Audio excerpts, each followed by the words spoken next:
একদিন শিউলে এক বড় মিউজিক শোতে পারফর্ম করতে যাচ্ছিল বিটিএস। হঠাৎ করে মঞ্চের সাউন্ড সিস্টেম পুরো নষ্ট হয়ে গেল।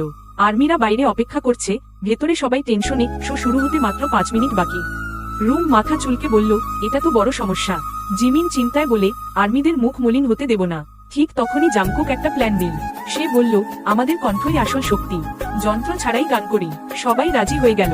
মঞ্চে ঢুকে বিটিএস হঠাৎ অ্যাকুস্টিক বিনা মাইকে গান শুরু করলো।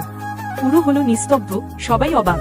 তারপর একসময় আর্মিরা চিৎকার করে উঠল, বিটিএস বিটিএস বেগুনি হার্ট। সাউন্ড না থাকলেও তাদের কণ্ঠ এত জোরালো ছিল যে পুরো হলো কেঁপে উঠল। পরে টেক টিম এসে ঠিক করলো সিস্টেম, কিন্তু তখন শো ইতিমধ্যেই হিট হয়ে গেছে। জিন হাসতে হাসতে বলল, বিপদ না হলে বিটিএস কি বিটিএস হতো। আর সবাই মিলে হাই ফাইভ দিল।